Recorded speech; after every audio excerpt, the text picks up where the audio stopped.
Welcome to an extremely rare Friday evening hangout.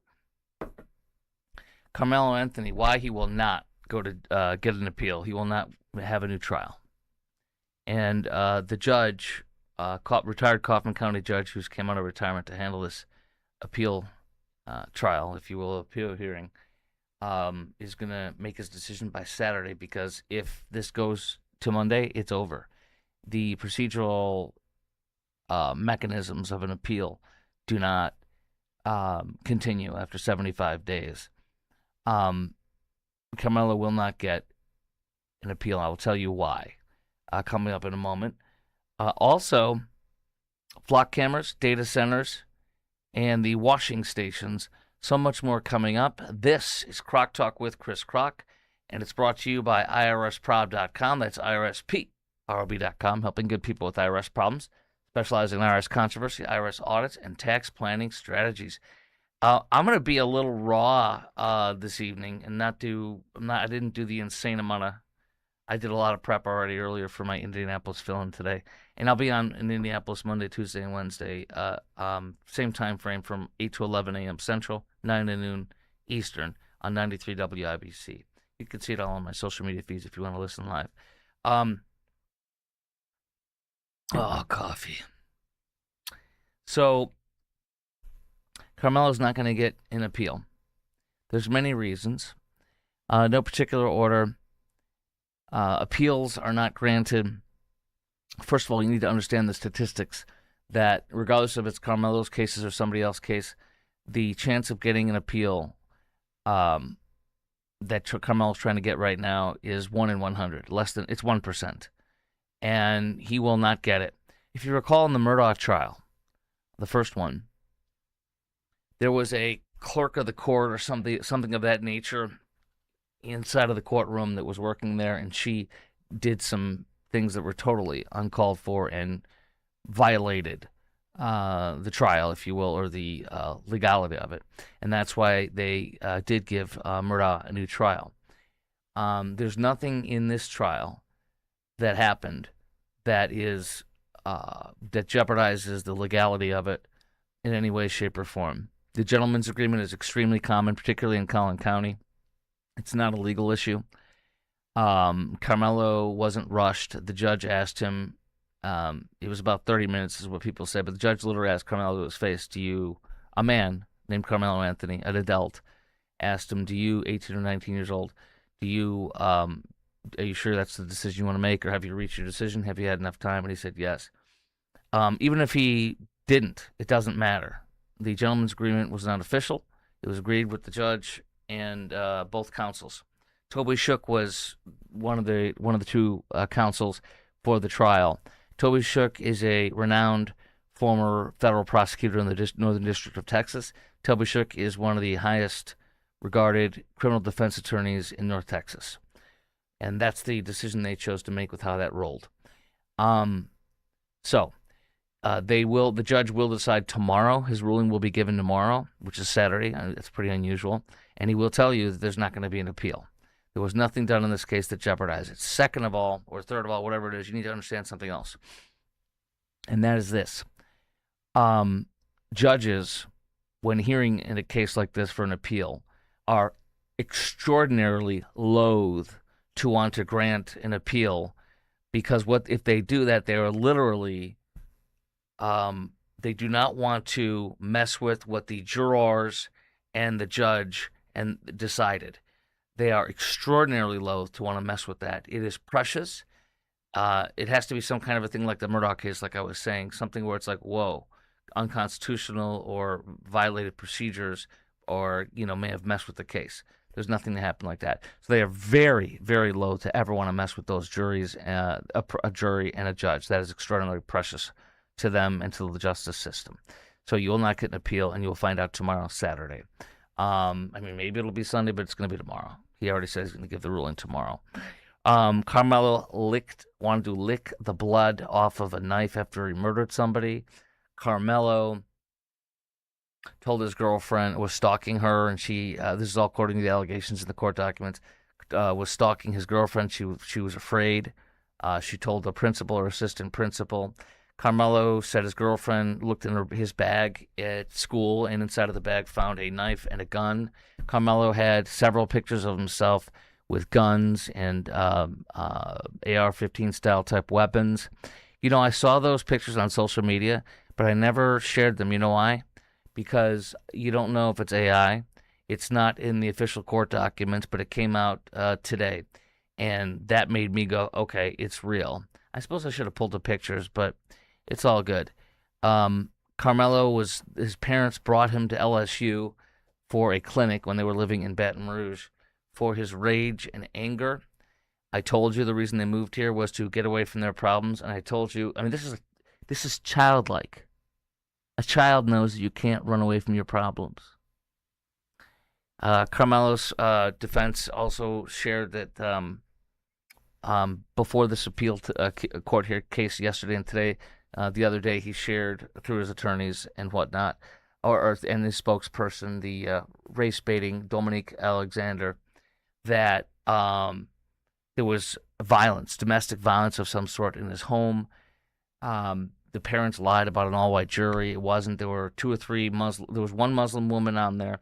There were 2 or 3 Indian Americans. There were 2 or 3 Hispanic Americans. Out of the 6 alternate and 12 jurors. So there's vile things that Karmelo was doing. He talked about selling drugs to buy weapons. He talked about fantasizing or punching women or girls. Now, Austin Metcalf, some horrible things. Some horrible things came out about Austin Metcalf that we find out today. Spray painting graffiti like KKK, kill all blacks, when he was 12, or I don't know what the exact age is. Punching or pushing a girl, getting her hospitalized, having rage too and stuff. But none of what happened in that Austin Metcalf did does not reflect on what happened under the tent. Because listen, this is common sense. Once again, a child knows this. You can be a vile, and I'm not saying Austin was this, but you can be a vile KKK-loving racist and be murdered and be a victim. And that's what happened, regardless of Austin Metcalf and what was truly in his heart at the time he was murdered. He was murdered. Remember that almost nobody knows about this, and I read you the transcripts as written out by Jobin Paniker from WFAA TV Channel 8, who was in the courtroom for the entire trial, that 7 witnesses under that tent, all students, 2 of them are black, said that Karmelo said, F y'all a bunch of P words, and, that he wasn't going anywhere. He was absolutely looking to murder somebody. He was waiting. He wanted to lick that blood off the knife, but after he did it, he played a grown man's game, a big man's game. After he did it, he ran like a little child. And now he gets to bend over, or hopefully, for his sake, he doesn't bend over to drop this when he drops the soap, because now he can find out what it means to be a big boy in prison. He is not getting out. He's not getting this appeal. And then he's going to do, when he finds out tomorrow that the appeal fails, he goes back. Don't drop the soap, Karmelo. Good luck with that. Try to ask your bubbas to bag it before they tag you. The other thing is, when he goes to apply for or to ask for an actual appeal in the Criminal Court of Appeals, I think, which is in Dallas, when he does that, which will take a year or 2, he will not get that at all. Amber Geiger, who was innocent from day one, did not get that for the killing of both them John. She did not get that, and she hasn't gotten it for 2 or 3 times in a row. He will not get it. So Karmelo is officially going to jail for up to 35 years. We all know it's going to be 17. He'll be out when he's 36 years old. He will be filled with rage and murder again. He will be lustful for blood and murder and rage again. He will be abusive towards I believe he will be abusive towards his girlfriend when he gets out of prison. It won't be the same one.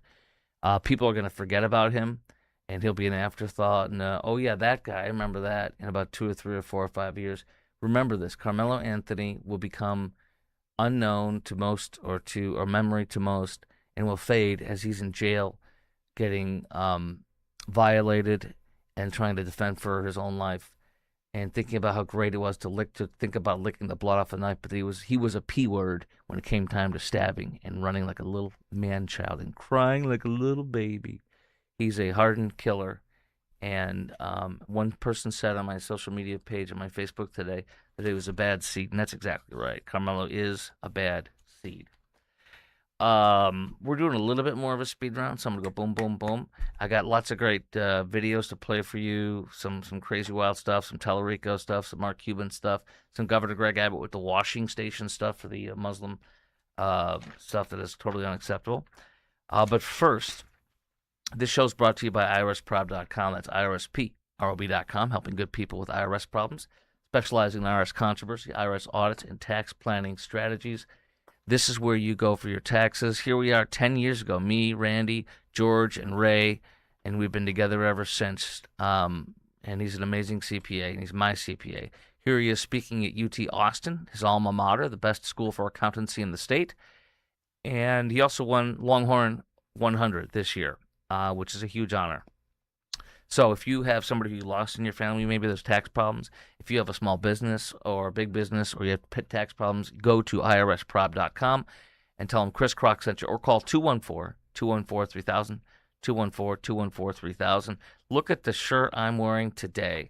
This is Due West Foundation of Plumbing. They have done my plumbing for 11 years in my house, 11 and a half years almost. They replaced my water heater, 17 feet of pipe underneath my foundation when it went bad. Did the foundation work after that, because you have to. When you pull the dirt out from under a house, you have to put the foundation stuff in there because you can't pack the dirt back like it was before. Jim Dutton, the host of Texas Home Improvement on TV and radio in Dallas, Fort Worth, Houston, and Austin, owns Due West Foundation and Plumbing. My wife worked for them for 3 years. We're friends with his wife, Mary. My wife worked directly with Mary for 3 years. We're friends with Johan and Adam, their sons. Jim took over the business for his dad. His dad started it in the 70s. Jim has been doing it for whatever, 20, 30, 40 years, I don't know. His sons took over, not taking over, but they're going to eventually. They've been working with the company for 10, 15 years, college educated, very, very smart guys. And so they've done everything at my house. They do root shields. They do grading. They do retention walls. They do concrete leveling. And, of course, plumbing and foundation. Don't ever use different plumbing and foundation people because they'll blame each other. I've got the best. It's called Due West. Here they are snaking my line a week or so ago with a clog I had. This just happened. Here they are replacing my T&P valve on top of my water heater, which they installed about 9 years ago. The T&P valves go bad eventually. Not a big deal. I want you to call Due West. You have a plumber now and a foundation company. You know the foundation people aren't even licensed, so they can destroy your home and you won't even know it until it's too late. Do what I do. Go to Due West. Call the best. If you want the best, call Due West. Go to du-west.com. That's du-west.com, or call 972-406-0912, 972-406-0912. All right, back to business, y'all. Okay, no particular order. Flock cameras. You know, I'm filling in a lot in Indianapolis this week and then next week again. And there was an officer there that was busted for abusing the flock cameras. The Washington Post actually outed him in their investigation about flock cameras. And Washington Post has found that about 50 cases where police officers have abused it. Out of how many flock cameras? I'm going to get this right because my friend, a retired chief of police from Riverside, Illinois, which is Chicagoland, whenever I fill in Chicago, we've had him on so many times. On AM 560, The Answer in Chicago. He's great. So I had him on my indie show this morning, and it was fantastic. He's written several columns about this. Let me give you an example. First of all, he does say this, and he's so right. Most of the loudest critics are simply anti-police. They seek to take away all police powers, and they want to abolish the police. Know who you're in bed with, who you're locked at the hip with. The only reason that people on the left are against this, the people that are the genesis of this, is because they hate the police and they want to destroy the police and abolish them. That is a fact. Number two, 12 murders in 8 months so far this year. 12 murders in Dallas have been solved because of flock cameras in 8 months. Let me give you more examples. This is from today across my wire. A man tried to kidnap a third grader at a school park. A man tried to kidnap a third grader at a school park in Houston on Sunday. I got to read it here. He drove off, and police still don't know who he is. 3 license plate cameras sit near that park. All 3 could have easily found him within minutes, but all have been shut down and cut down. Officers knocked on doors, but neighbors with security cameras would not share their footage. So a child abuser is out there because people are getting their education about flock and the Fourth Amendment from TikTok reels. That is exactly right. Let's continue on. In 4 months in Wichita, a pilot program made for flocks cameras made 156 arrests, most for felonies, recovered 23 firearms and 152 stolen vehicles in 4 months in little old Wichita. In L.A. County, they caught a murderer. He killed 4 people, and without the camera hit, the L.A. County sheriff said he may have been out there and reoffended and murdered more people. We continue on in Indianapolis, southern Indianapolis. This is crazy. This didn't make the national news. I don't know why. Tren de Aragua. This just happened in Indianapolis. Tren de Aragua, 5 members come down from Chicago, where they're safe. They have their safe haven there because the Democrats. In stolen cars, multiple stolen cars from Chicago. They drive down to South Indianapolis, which is only 3 hours roughly, and they hold up a jewelry store and duct tape people and steal $2 million. $2 million worth of jewelry and money and $65,000 in cash. They flee, and the only reason the ISP, Illinois or Indiana State Troopers, Indiana State Police, the only reason why they made the bust was flock cameras. And the thug illegals, they were Tren de Aragua terrorists, all 5 of them. The only reason they got them was flock cameras, and they got them I don't know exactly, but I'm going to say 20, 30 minutes outside of Minneapolis on the highway heading back to Chicago. What else do I have for you? Oh, Hood County, Ruby Red Hood County in Metro Dallas-Fort Worth unanimously backs the crackdown of flock cameras and warrantless surveillance. You guys are such tools. You are such tools. I can't believe Ruby Red, Republican, Hood County, the party itself said, no, we don't want flock cameras. Shame on you. Shame on you. There's a small town in Texas that banned them, and they were asked, the government was asked after they banned them, they said, like city council member, what are you going to do if there's something bad happens? Well, our neighbors around us, the communities around us have flock cameras, so we'll ask them. I mean, it's unfreaking believable, the hysteria and the stupidity. Coffee, y'all. Let's continue on. Indy Metro Police, IMPD officer was caught in the Washington Post investigation. He came forward knowing that he would be flagged because they got him, allegedly.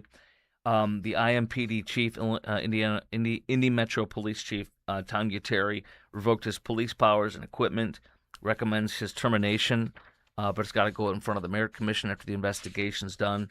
That's what happens. By the way, Chief Tom Wetzel, who's going to be on this podcast about flock cameras next Thursday, who was on my show in Indy this morning, who I have on in Chicago on the radio regularly, Chief Tom Wetzel was saying this, and I think you'll like this. What needs to happen, and my friend Eric Erickson said this today too, so it's not a coincidence, great minds think alike. What needs to happen, they say, is mandatory minimum jail sentences for officers that abuse flock cameras. 5 years. If an officer, Chief Wetzel says 5 years. I think that's a good idea. Duncanville police in just South Dallas, if you will, Metro South Dallas and the suburbs. Duncanville police used flock cameras to track down a road rage suspect who shot somebody. What else do I have for? It goes on and on and on. So, honestly, if you want to jump in bed with people that hated police before, during, and after, then you go ahead. What else do I might have a few more. Fort Wayne, Indiana, they canceled them with people freaking out. It just goes on and on and on. And you know what it really is this. Look at this right here. Tell me what to be outraged about. Tell me what to be outraged about next. Tickle my ears with outrage. Please tell me what else? What else is wrong? What? Oh, data centers? Oh, flock cameras? Oh, okay. Oh my gosh. What else can I be mad about? Ah! What else can I be mad about? What else? What else? Who's programming you to be angry about something that a lot of people don't know much about? Speaking of data centers, let's get into that. This is just a disgrace. Wall Street Journal today, politicians who once championed data centers are now bashing them. Josh Shapiro, the Democrat Pennsylvania governor, last year was praising them, now he's not. Governor Greg Abbott. By the way, look at this. If you get your way and you're against data centers, That has the potential to slash, according to the Wall Street Journal, 2 to 3% off annual economic growth if it metastasizes. Wait a minute. Can I slash 2 to 3% of economic growth in America? Where can I sign up for this? Oh my gosh, yes. Hold on one second. Let me check something here. Oh my gosh, yes, I want to sign up for that. That's what's happening. Water. The average data center uses less water than a golf course. So obviously the first thing we need to do is ban golf courses. Most of the new ones, if not all of them, use closed loop systems now. By the way, the states that have the most data centers, like Virginia, Texas, and Georgia, do not have the highest prices of energy in the country. The prices that have the states that have the highest prices in energy are the ones like New York, who put a moratorium on data centers and have very few data centers. It's the climate change. It's the leftists. That's what's going on in causing energy prices to rise up. Now, look, yes, data centers should be back from neighborhoods. Yes, data centers should be made to look good, like a nice looking industrial warehouse or office complex. Yes, data centers should not be loud at all. And yes, they should be closed loop systems, air cooled and or using very little water. But if you want to ban a data center because of water, you got to ban the golf courses first. The largest consumer of water in America is the California almond industry. Well, maybe we need to, instead of China is building up a tremendous amount of data centers, and they will manage your data if we stop our data centers. Understand that again. China will be managing our data. Now, do you trust the Chinese with your data? Maybe you do. The other thing is, listen to this. This is from a columnist today in the Indy Star. What was I going to say? I had a really good one. Hold on. Like I said, I'm just kind of going raw and real. There was something in the Indy Star with the columnist today. Oh, yeah. Data centers are not just for AI. People think they've sworn AI away. They don't want to use AI. They hate data centers. Do you understand that when you when you watch something on Netflix, when you stream on Netflix, you're using a data center? So if you really want to make sure the data centers stop popping up and proliferating, you got to stop streaming Netflix, HBO, Amazon Prime, everything. Stop it. I mean, you are responsible. Seriously, you're responsible for the data centers. Also, every time you pick up and use this, you're responsible for the data centers. Every time you pick up and use this or this, you are responsible for using data centers. You are the problem when you use your phone, tablet, laptop, desktop, and you stream. Those are all going through data centers. Otherwise, you won't be able to do that. So there you go. And maybe you do want the Chinese to handle all of our information. They can be your master. I don't. So there you go. It's not about AI. It's about all of the stuff we consume it for at our data centers. Oh, here's another thing, too. With the flock, going back to the flock cameras, 43 states helped solve 20% of cleared cases. So literally 1 out of 5 cases are cleared. 43 states, literally 1 out of 5 of their cases have been cleared, solved, if you will, because of flock cameras. 1 out of 5. Maybe you want to let go 20% of solved crime. I don't. There are an estimated 700,000 plus crimes supported or solved annually, and more than 10,000 missing persons located because of flock cams, according to the research done by retired Chief Wetzel, 30-year law enforcement veteran he has Fox News appearances. He writes for the Chicago Contrarian, the Tribune, all over the place. Anyway, so 700,000 crimes supported or solved annually with flock cams, more than 10,000 missing persons located. The Brown University shooting, you remember that? That was solved because of flock cams. So just some of the great pieces of information to know. If you want to be against them, that's your business, but know what you're against, and so much more. I got some more stuff from the news today that I'm going to share with you. Oh, it's so nice to have some strong coffee. Let's do Mark Cuban on Low T Tallarico. James Tallarico. Let's go. Oh, okay. Tell me. Yeah, I'm a big fan. I'm a huge fan. I know you are. I think he's honest. He's trustworthy. He cares. He'll do the right thing as opposed to the politically expedient thing. I think he truly wants to change, bring back reality to politics. And I think he's got a real chance to win. Yeah, so you really do believe that. I mean, the Yeah. polls. Let me just pause it real fast. In my podcast yesterday, I had Ed Morrissey from Hot Air on my show. He's the editor of hotair.com. And what's funny is I told him what I've been saying for months is that Tellerico's going to lose by 7 to 12 points. And people like him remind me that black Baylor football star Colin Allred lost to Ted Cruz by 9 freaking points. A black man. Tellerico needs to make Hussein Obama level numbers for getting blacks to the polls. He has to have rainbows shoot out of his wrist and ride on a unicorn like former President Hussein Obama did and does, and to get the black vote out. And this guy is not going to get those anywhere near those kinds of numbers. And that's Gromer Jeffers, the political editor, if you will, of the Dallas Morning News, saying that. There's no way in hell this guy's going to have Jazzy Crockett or Colin Allred level turnout as blacks. Or nowhere near Hussein Obama levels. He will lose by a way wider margin than Beto Hussein O'Rourke, the cultural appropriator, and Colin Allred. I've been saying 7 to 12 points. I'm now leaning more towards 12 points. So Mark Cuban getting excited. It just shows that Mark, he's a nice guy. He's wrong on a lot of things politically, obviously, but it just goes to show you that Mark literally is, as far as knowledge on politics and what's viable here, he's more in a bubble. Nice guy. I'm sure he's a good guy to work for. I really do think that, actually. But he's just totally wrong. They're pretty good in his favor. Yeah, and you can't tell in polls anymore. That's right, you can't. But he's going into red areas. He's going into red areas and drawing big crowds. Big crowds. And what would you say to some of those voters who, I mean, first of all, Ken Paxton seems like literally a villain. It's just everything he does seems awful. Yeah, I'm not a fan. Do you think this woman, I don't know who she is, do you think she votes Republican on anything? Of course not. Do you think Cuban does? I'd say 98% Democrat, maybe 99.9%. So they can say that. That's just their view.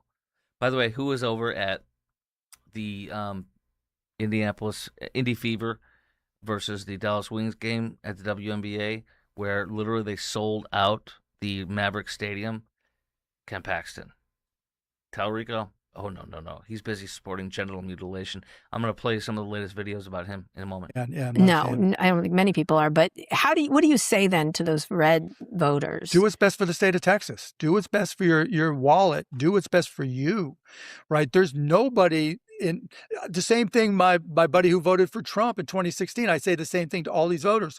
You've been voting for Republicans all these years. What have they done for you? In Texas, yeah. Now it's time for somebody who is going to literally be able to sit with you at the dinner table and discuss your budget. All right, we're done. Here's another new thing from RNC Research. Texas Democrat James Tellerico backed a bill that would have put, this just came across the wire, backed a bill that would have put Texans in prison for up to 1 year for posting memes. Tellerico isn't serious about protecting Texans. He only cares about pushing his far-left agenda. He once backed a bill that could have sent you to jail for posting memes, literally. But let's go to some of Tellerico's videos to show the absurdity of this guy and why he's going to lose by a wider margin than Colin Allred did at 9 points. Texas, we see what happened with Karmelo Anthony, and you said it was a tragedy. Yeah. We see what happened with Karmelo Anthony. What do you mean? He murdered somebody. He's going to jail. Oh, he is in jail for 35 years. He's not getting the appeal. I covered that earlier, but he will not get the appeal tomorrow. The judge is going to rule tomorrow, Saturday, actually. What do you mean by that? Well, I've done a lot of work in the State House on justice reform, and right now we've got a system that doesn't serve all Americans equally, and we know that Black Texans have been have not gotten the justice they deserve in many cases. And you know, I'm not an expert on this particular case, but I know that you're not an expert on this particular case. It's the biggest case in Texas right now. This has been one of the biggest cases nationally for, I don't know, what has it been now, 6 months? A year? And he's not familiar with it. By the way, somebody thinks that gray in the front of his hair is put there on purpose. I think that's kind of funny. All right, let's continue on because he's about to say something stupid. You know, I'm not an expert on this particular case, but I know that there were no Black members of the jury. And to me, that's the only evidence you need to really prove that this system is not working. for Black Texans? There were 6 alternates and 12 jurors in total, 12 seated jurors, in total 18. Of that, one was a Muslim lady wearing a, what's it called, a hijab. 2 or 3, I think 2 or 3 were Hispanic and 2 or 3 were Indian. I think so. You had like 7 minorities out of 18. The 3 black women who were possibly jurors were all teachers, and it is extraordinarily normal and common to strike a juror because they're a teacher, particularly in a case like this involving students and murder. That passes the muster, the constitutional muster in voir dire, which is the jury culling process, and it will not be. By the way, hold on.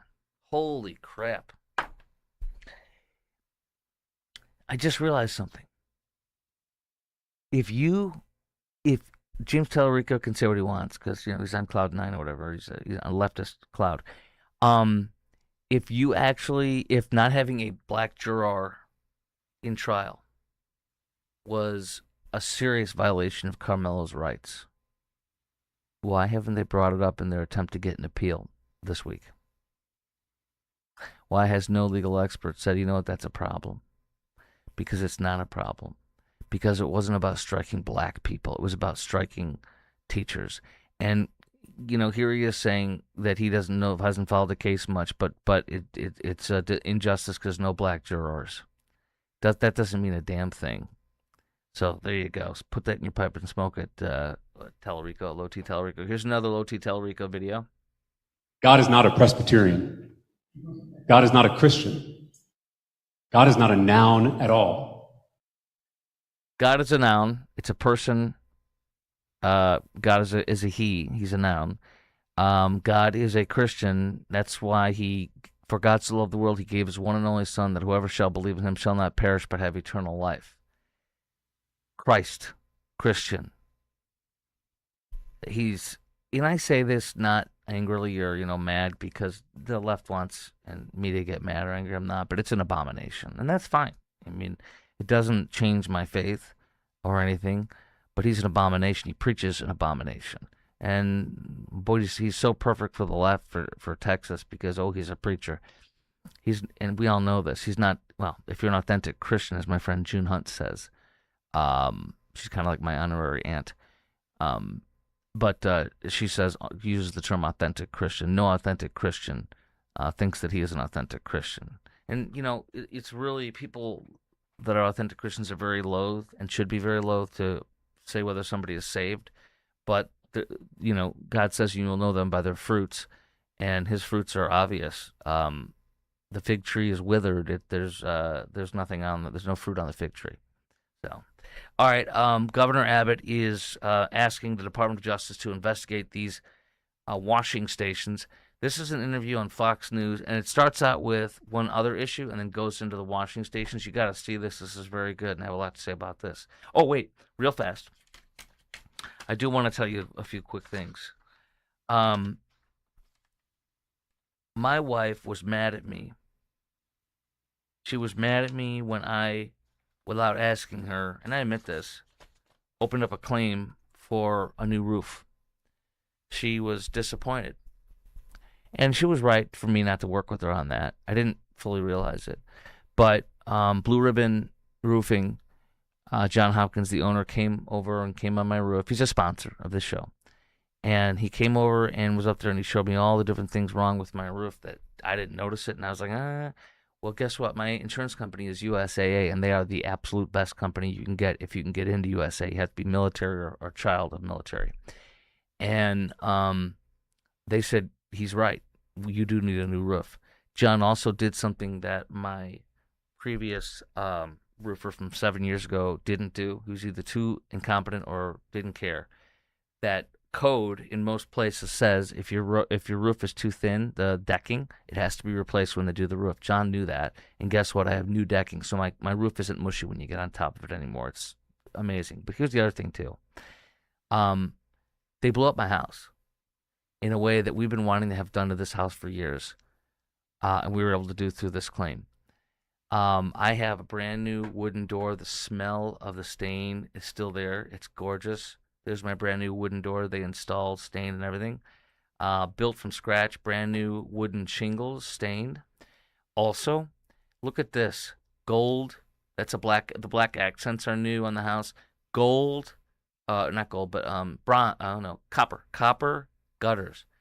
And John says, you're going to be the only one in the neighborhood with copper gutters. It looks so damn good. My wife and I are so happy. We really are. And my wife said it was the best thing I did without her consent. John Hopkins on the right, his wife Tish. On the left, Trevor and his wife Jenna. They are all the best. There they are winning Best of McKinney. They win it every year. Go to BlueRibbonDFW.com. Ask for Class 4 shingles. I got a $613 discount off my annual policy because I have Class 4 shingles. John will put those on your roof. Ask about them. And don't wait past 8 years. Get them on your roof before 8 years to inspect, because guess what? A lot of insurance companies, and my USAA adjuster confirmed it when John and she and I were hanging out in my backyard. A lot of insurance companies right now do not give you the full value of your roof. I'm not talking about your deductible. I'm talking about what they call actual cash value, real cash value. And if it's 8 years or older, a lot of insurance companies now, let's say the roof is $30,000 to fix. Your deductible is $2,000. It's $28,000.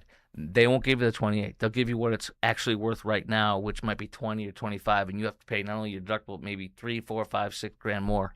Don't wait. If it's 8 or older, that's when that happens.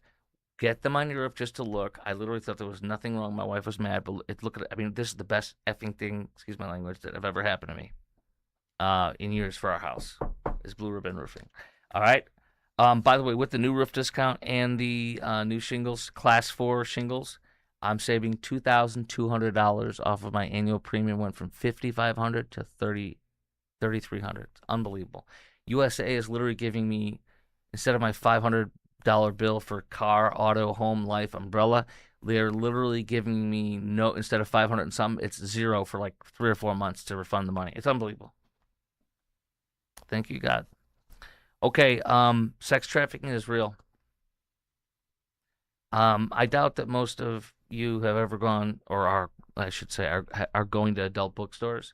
But if you go to some, you might have a kid being sex trafficked in the back room. In fact, it just happened in Dallas. It was called Operation Midnights in Paris. It would involve the IRS, Dallas Police, Homeland Security, and the U.S. Attorney's Office for the Northern District of Texas at an adult bookstore called Paris Adult Bookstore on Harry Hines Boulevard. I don't know about little, but minors were being trafficked in that back room, or out of there, and adults too. And I learned a lot.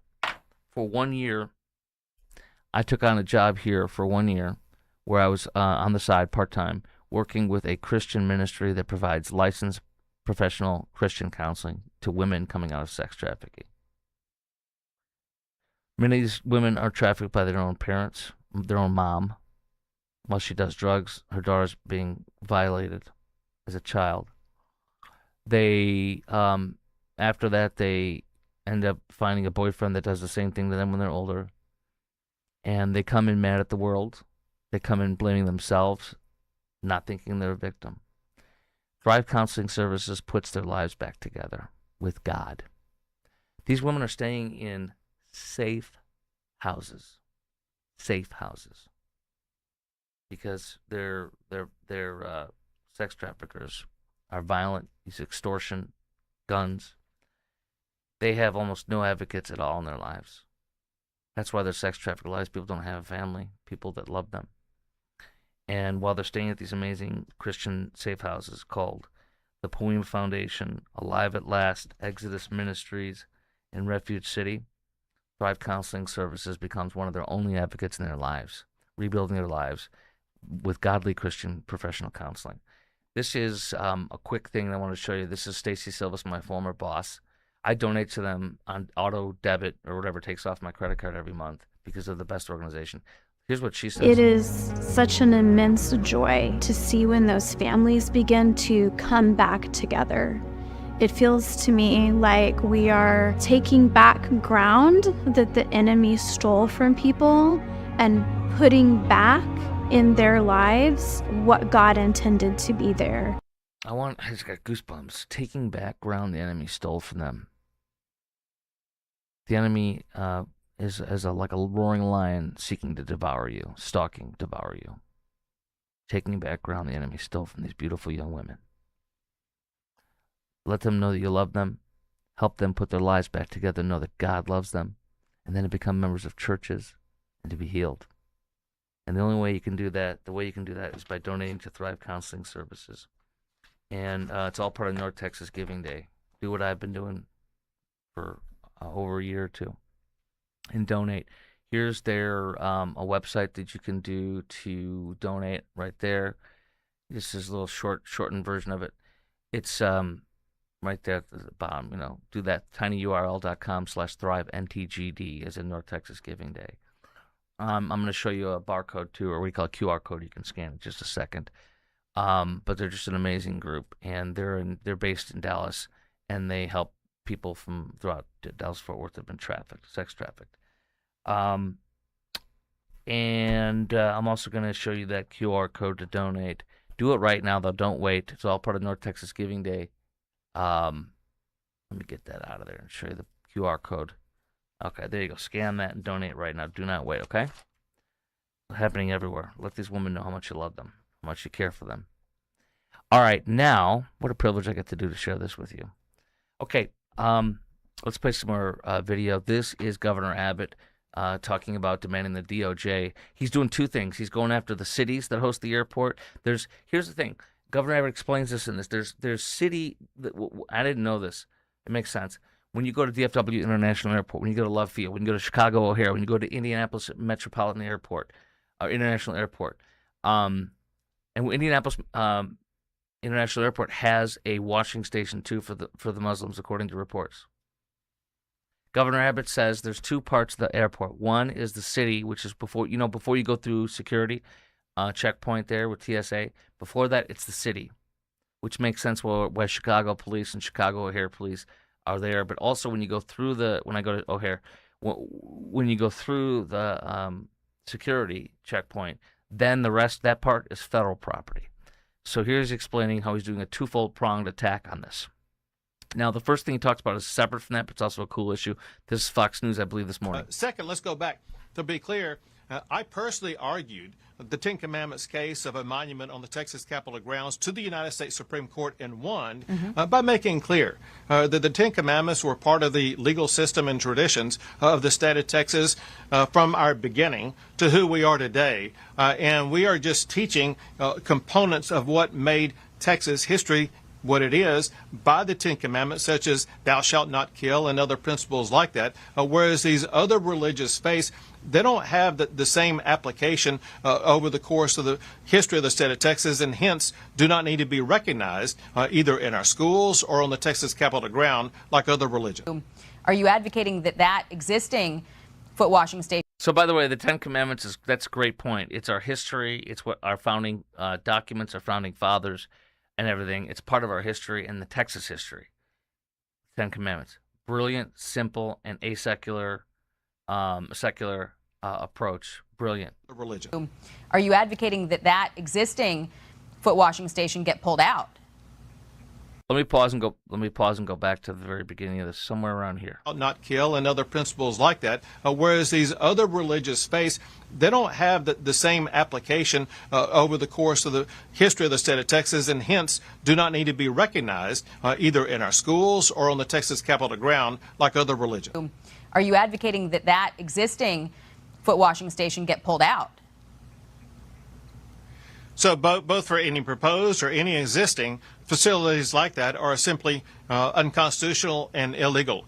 Let me explain what I did here as well as what I've done before, and that is any Muslim-only location like this or any Muslim-only event in the state of Texas, we've shut down. You cannot have a Muslim-only washing station in an airport. You can, before that, shut down a Muslim-only event in Grand Prairie, a Muslim-only event at school districts in various regions across the state of Texas, because that is very simply illegal. One factor weighing in here with the airport, and that is there are two different parts of an airport, one of which is governed by our local cities, the other which is governed by the federal government here by Secretary Duffy.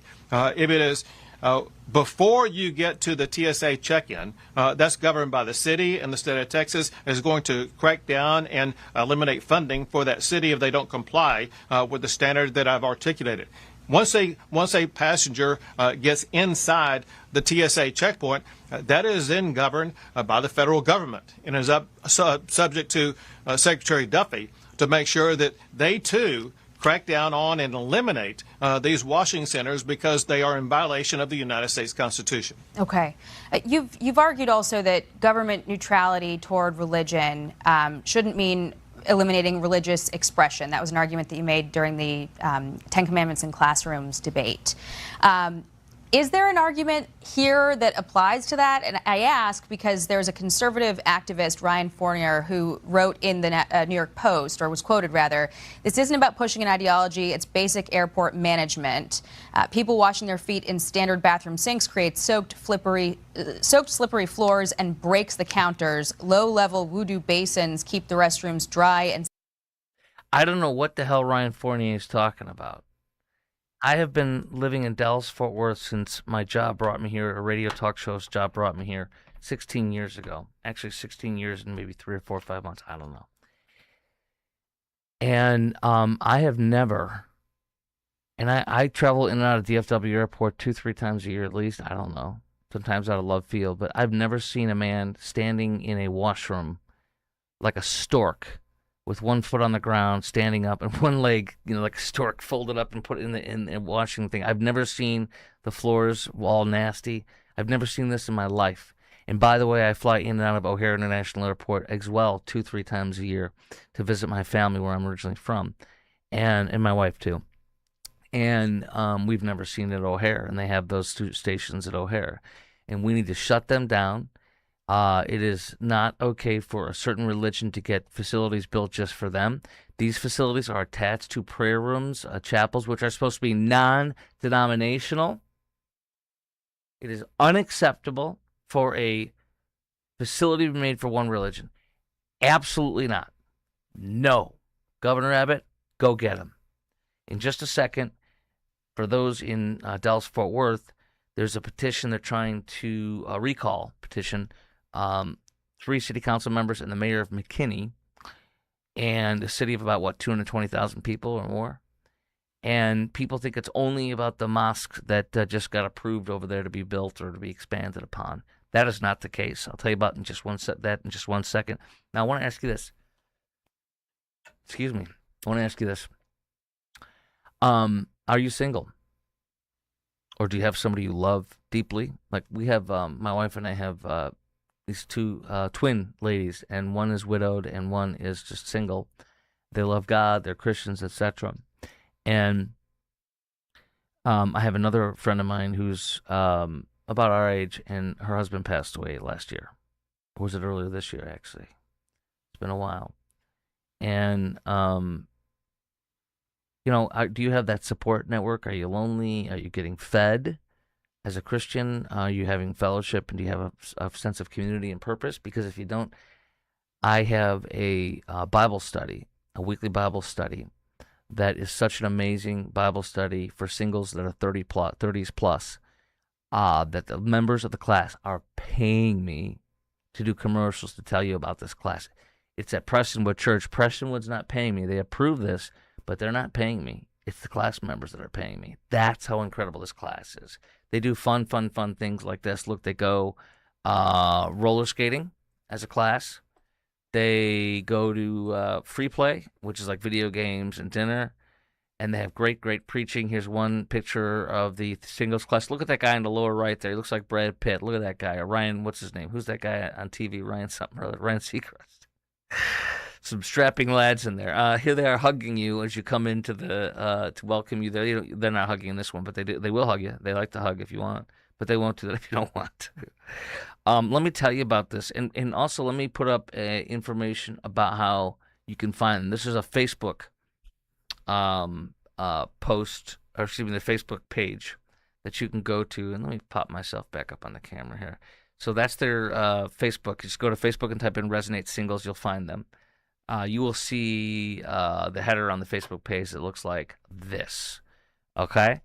And in a moment, I'm going to share a quick video from Pastor Brandon, who's a singles pastor, and he is absolutely on fire and incredible. Folks love Pastor Brandon. But let me give you a little more details. It's called Resonate Singles Bible Study at Prestonwood Church, ages 30s plus. Wednesdays at 6:30, they meet at Prestonwood Christian Academy building, the Horner Room. You can just go to Prestonwood and say, where's the singles Bible study? 6:30 Wednesdays. Meaningful support and Bible study and warm fellowship. And here, by the way, here's a QR code. I'm going to take the other thing off the screen here. That's a QR code. You can scan it. It takes you right to the Resonate Singles Facebook page as well. Tell your friends who are single, widowed, or whatever, if they don't have a great network and they want to get fed and be around godly single people, this is the place to go. It's co-ed. It's co-ed. I repeat, it's co-ed. Wednesdays at 6:30, Prestonwood Christian Academy building Horner Room. Warm fellowship before, during, and after with friends who become family. Who can become family. Weekly meetings followed by dinner at Jimmy John's, Chili's, Snuffers, Free Play, Fuzzies. They go to car shows, roller skating, learn how to dance, East Coast swing, powerful worship, biblical teaching, authentic community. This is it if you're single, as far as I'm concerned, period. And some people say, well, I live a little bit of ways away. It's worth the drive. I'm telling you. It's worth the drive. Let's go to Pastor Brandon now, and you're going to hear what he has to say in a post about a new study they're doing about on Songs of Solomon. It's a great book in the Bible. Where are you, Pastor Brandon? I want to play him for you. Where did he go? So many videos, so little time. Hold on, guys. Here he is. All right.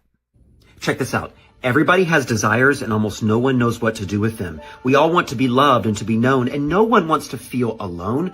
But what do you do with all of that desire? Here's what's fascinating. Thousands of years ago, the Bible actually gave us a book on exactly that. Attraction and dating and love and conflict and longing. It's called the Song of Solomon. You see, our culture has so much to say about this thing called desire. Turns out, God does too. And so this September, we are opening one of the most misunderstood books in the entire Bible, and we're calling it Desire. Now, here's something you may not know. Every Wednesday night, here at Prestonwood Church in Plano, hundreds of single adults are gathering at this thing called Resonate. Because in a region this big, it is surprisingly easy to feel invisible. But here, you don't just walk into a crowd, you walk out known. And our greatest hope is that you walk out knowing the one who's known you Amen. All along. So Desire begins September. Let me pause this and go back a second. I said amen. To know the one who made you and loves you. Amen. Surprisingly easy to feel invisible. But here, you don't just walk into a crowd, you walk out known. And our greatest hope is that you walk out knowing the one who's known you all along. Oh, I can't stop dwelling on that. The one, capital O, who has known you all along. The author of life. The one who has known you all along. I might be rough around the edges or this and that. But God is my master, and I love him deeply. And I have the privilege. I go to First Baptist Dallas; they're a sponsor of mine as well. And I go to I have the privilege of teaching Sunday school about half the time now. So about 2 times out of 4 of the week, about half the time I'm teaching, and it's amazing. If you want to grow closer to God, you teach. And I certainly am no better of a person than anybody else is teaching. I don't have any degrees in. I have a college degree, but I don't have any degrees in divinity, or I didn't go to Dallas Theological Seminary. It doesn't matter. He will teach you. He will guide you. And I have a study guide. All right, let's continue on with this. Finish it off. So Desire begins September 2nd. We're saving you a seat.